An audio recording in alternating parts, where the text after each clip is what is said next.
Welcome to Action on Pain, a podcast dedicated to highlighting the significant efforts underway in Canada to address chronic pain. By presenting perspectives from individuals who live with pain, researchers, clinicians, and other stakeholders, we explore various impacts on people's lives and the initiatives, research endeavors, and the committed professionals working to effect meaningful change. This work is guided by Health Canada's Action Plan for Pain. Join us as we raise awareness and share stories that are shaping the future of pain management in Canada. Hi, everyone. Welcome back to another, what I know is going to be an amazing episode of the Action on Pain podcast. I'm Keith Meldrum. I am the West Coast connection of this little group. I'm back in the studio with my good friends, Jennifer and Virginia, coming from not quite so sunny British Columbia, but out here on the West Coast. And really, really looking forward to today's episode. We're going to have Graham Lord join us, and we're going to learn a little bit about him before we jump right into this episode. But I am really, really looking forward to having a conversation with Graham. And hi, everyone. I'm Virginia McIntyre, and I'm joining from the other coast, from Nova Scotia. And I'm thrilled to be here with my wonderful co-hosts, Jennifer and Keith, and here to welcome Graham. I've had the privilege to hear Graham a couple of times speak at the Canadian Pain Society annual scientific meetings and recently at a Best Brains Exchange. He's been able to share his story, and as someone who is involved in peer support, sharing stories are important. Mm-hmm. Sharing stories are valuable learning, and they're so important. And I think as us who are hearing stories need to know that we are holders of a very privileged hearings of stories. This is very important, and we need to appreciate it. So welcome, Graham. I love that, Virginia, and thank you both, Virginia and Keith, and I love how you brought that forward in terms of we are holders of our stories and how important they are for us to share when we can. And I don't like to rub it in your face, Keith, but it's sunny here in Ottawa, and so I'm the one right in the middle. It's a beautiful sunny day. And I am extremely excited to welcome our guest today. When we chatted back in May of last year at the Canadian Pain Society annual scientific meeting, I too had a chance to hear from Graham Lord and his story, and was quite profoundly impacted by how he has been able to just make, as I put it, turn pain lemons into lemonade. And I'm excited to hear from him today. And we had also had a chance to speak at the inaugural Person with Lived Experience trainee luncheon at that same conference. So that was really terrific to see you there. And nice to see you here today, Graham. Over. Well, thank you very much. I appreciate all of you introducing me. And I am in sunny Toronto. All right. Awesome. Okay. Stuck in the middle. There you go. We'll round it out. There we go. We're representing our beautiful country. Absolutely. I look forward to today. This is something I like to do now, is speak. So this is going to be interesting. So, all right. Well, we're glad to have you. Well, Graham, I'm going to kick us off. Mm-hmm. So as you know, our podcast is really about bringing light the Health Canada's Action Plan for Pain. And I'm going to recite the Goal 3. And I know you've taken some time to review some of these and kind of get your perspective on it. With Goal 3, it says people living with pain and health professionals have the knowledge, skills, and educational support to appropriately access and manage pain based on population needs. And this is one thing that they really do. What are your thoughts about this? And when you share your story, where are you going with this? Mm-hmm. Like, I see your story as going to this goal that they're having knowledge about our shared experience as a skill helping them. So what do you think about this? Well, I think I'm trying to, for me, when I'm sharing my story, I like to share it as like for health professionals as like a warning, like, hey, you have to honestly take care of patients, like from day one, because if you don't, then they can go to illicit drugs.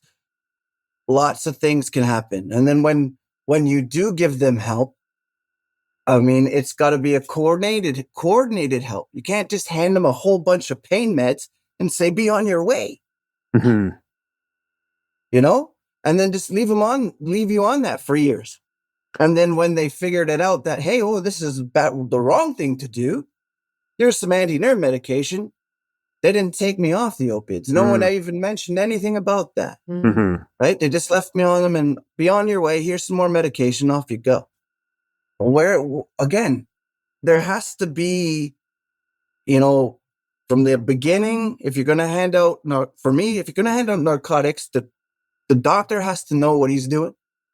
He knows, and then there has to be collaboration with the patient. You got to tell the patient, hey, this is medication that, you only take when you need, and it can cause problems, right? And I know everyone's different, but there should be a standardized amount, right? Because, when I first started, they gave me 1,400 milligrams. And then they gave me 100 micrograms of fentanyl. I spent 17 years on that. So that's 400 milligrams of morphine a day I was on. Right. The maximum now is 90. There you go. What a change. And I think a lot of this resonates with us. So we go into the healthcare providers. Is it their lack of knowledge? Is it their lack of skills that this is what they first do, is prescribe and then send, like you said, send you on your way? I think it is, but I also think maybe I don't want to trash doctors. No. Right? But some of them are there for a paycheck. So there's lack of care, right? And when you have a difficult patient who is maybe suffering, who's coming back with different things and different that, it's much easier to just give them the drugs and get off.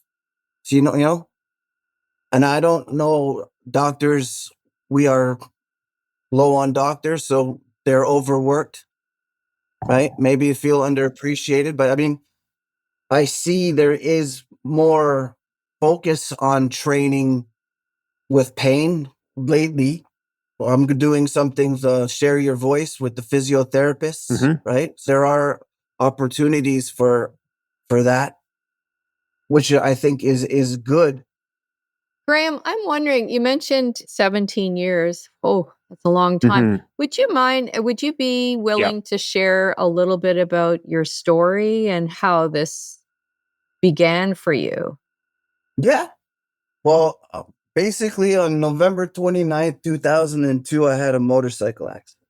I lost the use of my right arm. I ripped my C5, 6, 7, and partial 8 from my spinal cord. So I have no feeling or movement from the elbow down. I fractured my right radius and my R5 vertebrae. They didn't tell me about the fractured vertebrae till 2 years later. I spent 4 days in the hospital, 36 hours waiting for surgery. Incredible pain, obviously excruciating pain. So they put me on a drip after surgery. So after the 4th day, they took me off. And when I could pee by myself, they said, okay, you can leave now. And I says, well, why can't I move or feel my arm? And it's still about 3 times its normal size. And they said, oh, you just pinched a nerve, it'll come back. And I said, what do I do about this incredible debilitating pain? They said, take Tylenol or Advil. Right. And my parents were standing beside me, and I'm like, really? And they're like, really? And they're like, yep, have a good day. And I walked out the hospital. 3 days later, after no sleep, curled in a ball screaming, we called back and said, hey, this is not going to work, right? This is too bad. And they said, okay, we'll call back with an appointment for the pain clinic. We figured, okay, no problem. They'll call back. It'll be quick. They called back later that day.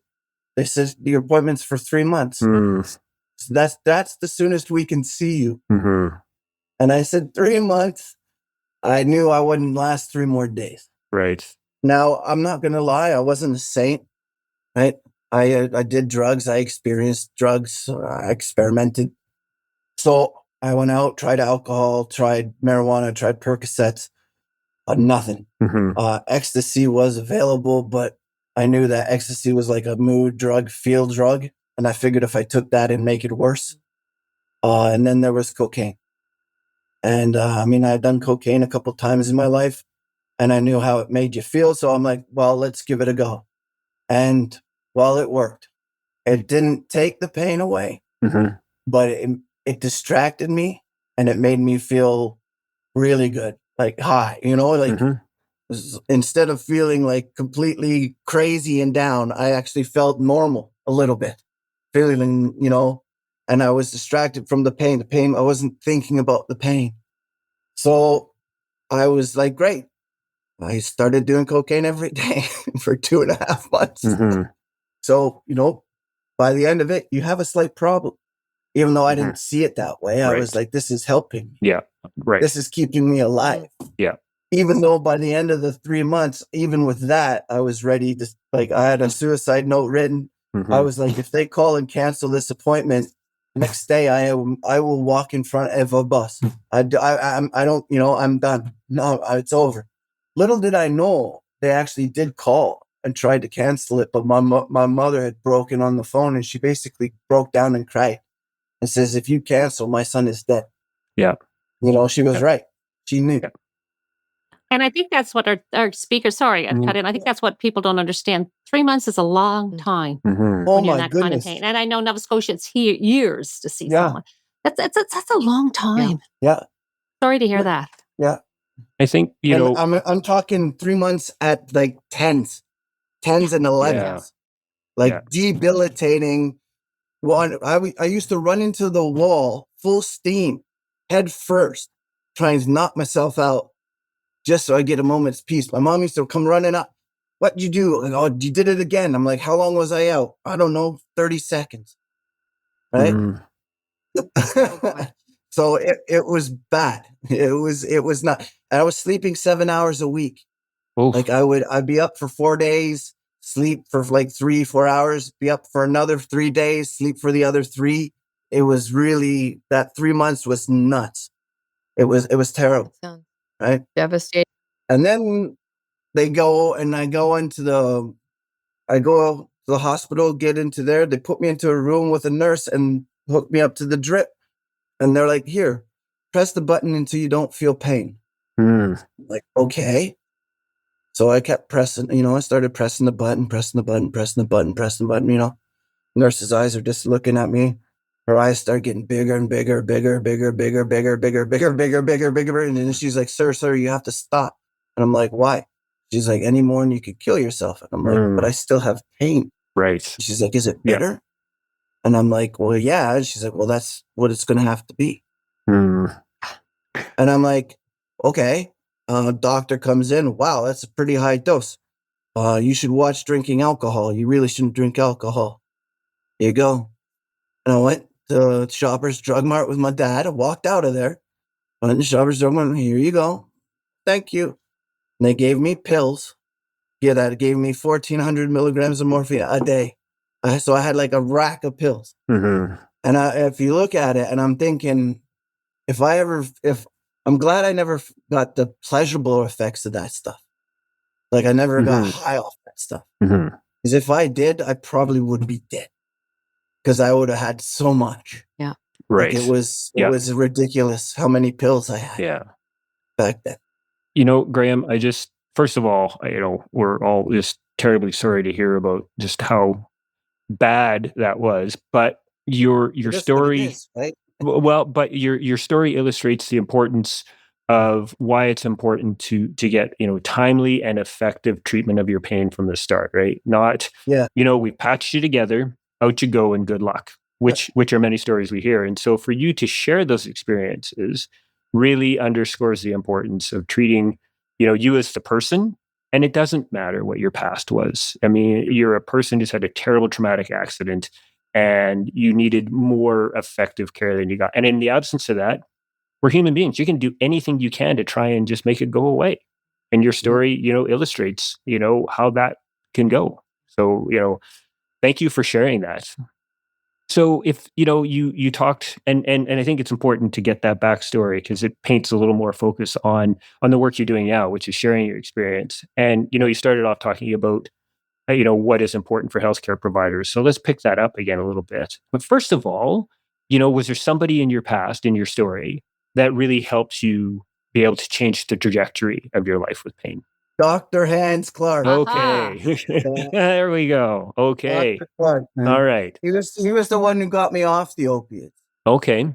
I actually met him by accident. I was doing some cosmetic surgery, and the surgeon was like, wow, you're on some pretty heavy meds. And I don't know, I'm not comfortable with what I'm going to give you. So I want you to go to see this guy. Mm-hmm. Well, I walked in and Dr. Clark was like, oh, wow, you're taking that 100 micrograms. That's 400 milligrams of morphine a day. He worked it out right like that. Mm-hmm. He goes, what's that doing for you? And I'm like, well, it's keeping my pain away. He goes, what if I told you it wasn't? And I'm like, what? Yeah. And I'm just like, well, I don't know. I think you're crazy. And then it went from there, man. Yeah. I went through his program, the transitional pain program, and it showed me how like the opiates and my pain were just fighting each other. So it didn't matter. I could have I could have killed myself on the morphine, and I would have still had pain. Right. It would have just wouldn't have mattered. So I was just like, oh. And once I figured out that, hey man, this is bad and this isn't hurting me, I just decided that was that. And 6 months I teared off. Wow. That was bad. Wow. Yeah. Yeah, but going from 0, that was 7 days of hell. I will say that. Fentanyl is one of the worst. It made going to rehab for cocaine look like a birthday party. Wow. Oh boy. And like serious. It was terrible. Just disgustingly bad. But I mean, afterwards, it was like I came out of an 18-year-old fog. It's like smelled the grass. Everything was greener. Everything was brighter. Like, where have I been? Like, like holy. How wonderful. Yeah. And it allowed me to put everything that I learned in therapy that was, the morphine was holding back. That was just, and now I was just like, boom. I was like, okay, you know what? Yeah, I can do that. I can do that. Positivity. Like, hey, let's go. Right. You got to have hope. Like my life's changed. Plus God, I mean, I got to give a lot of this to God too. God's changed my life, right? He's touched me on multiple occasions over the past little bit, and he continues to touch me, right? And then I just follow his lead. And this is where he's leading me. This is what he wants me to do. I have a purpose. Yeah. I have a purpose. I have hope. I have acceptance. And you heard my talk. Yeah. 3 things you need. And having a positive life, mindset is very, it's a lot easier, man. It's easier to maintain. Trust me, I still have my days. I just got my infusion yesterday, so I'm in a good spot right now. Right. But you caught me last week. It would have been a bad spot, right? Yeah. Hey, yeah. them's the breaks, right? I have 1 bad week. I got 3 good weeks. Yeah. I make the most of what I got. That's an important message. And I have one quick sort of follow-up question to that is, it was a rough road for you, obviously. But it still, it took something within you. What do you think it was that allowed you to say, like, everything that I'm doing isn't working? And so now I'm just going to, I don't want to say flip the switch because it was more than that, but then to change that direction and say, now I'm going to do these things when, you want to make the pain go away, but you're being told everything you're doing isn't really helping. So, that's not an easy switch to make right away, Graham. No, but it's basically what it is. It's acceptance. No, it's basically you have to accept that there's absolutely nothing you can do to make the pain go away or to change it. All you can do is manage it, right? And so I let it do its thing. It's a part of me, but when right now I'm not even thinking about it. Right? Right now it's a 1, I have no burn. So it's not even pain to me. It's an annoyance. Right. Right. Yeah. I don't classify it till pain till it gets to like 4.5. Right.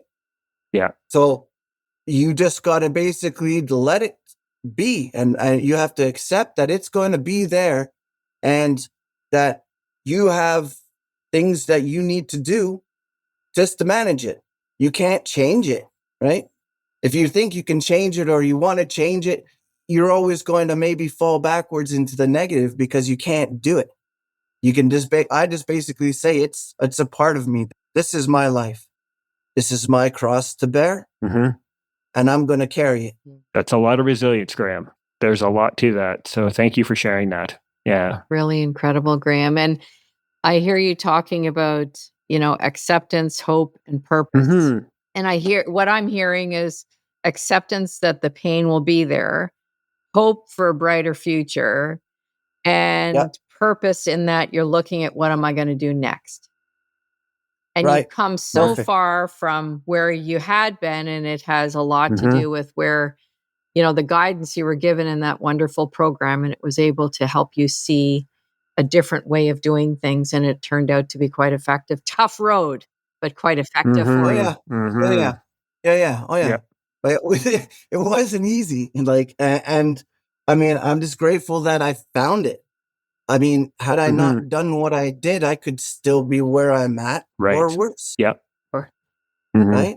So courage, and a Dr. C in your life, and and a program that was available to you, and all of these things came together, right? And sometimes it's hard to see the forest for the trees, and I'm glad for you that it worked out in that regard. And I think there are still people out there that like me that are out there. Yes. Yeah. And I want them to find I want the forest to part for them too. I want, I was in a hole like where I couldn't see the light. Maybe they're there too. I'm trying to bring that light to them. Say, hey, there's light, man. Yeah, I mean, it's work and it's not easy. But then again, life ain't easy. Yeah. If life was easy, we'd all be drinking margaritas on the beach. Agree. Right? And these messages are important, Graham. This is what's really important, are our stories and sharing them. And I think I've always said that one person can make a difference, and one person in your life made a difference. And I think that's important for our healthcare providers or other of us who are living with pain.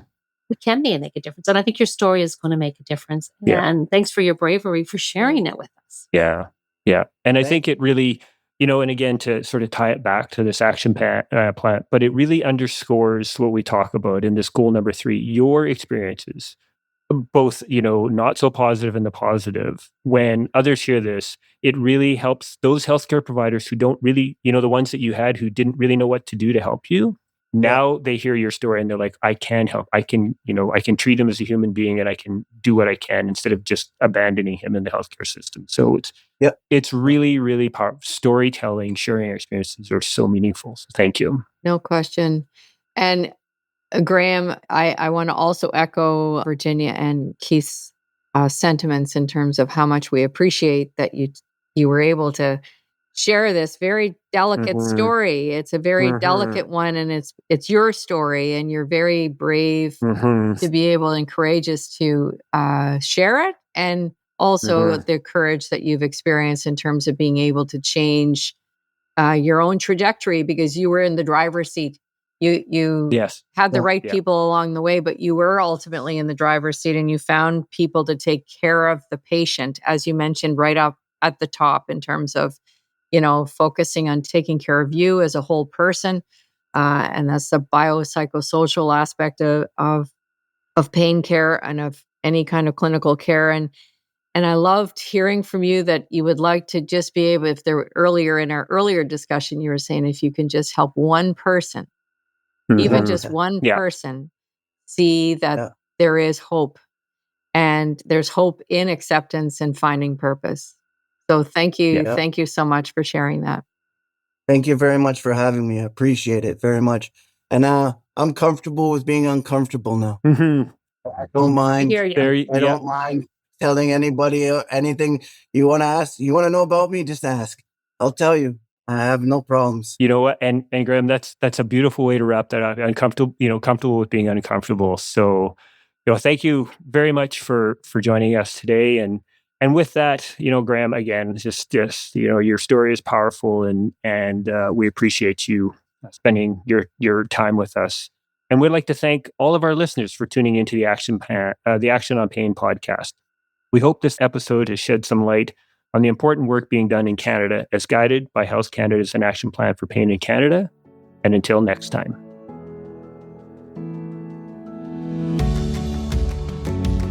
Thank you for joining us today on Action on Pain. If you enjoyed the discussion, please follow us on your preferred podcast platform to stay updated, and please share with your networks. A 5-star rating and review would help others find our show. Your feedback is important. This podcast does not contain any medical advice. Please consult with your doctor if you have any questions or concerns. The Action on Pain podcast is made possible by the generous support of the Chronic Pain Network, a national research and knowledge mobilization network. The views, opinions, and content shared by hosts and guests are their own and do not necessarily reflect those of the Chronic Pain Network or its funders.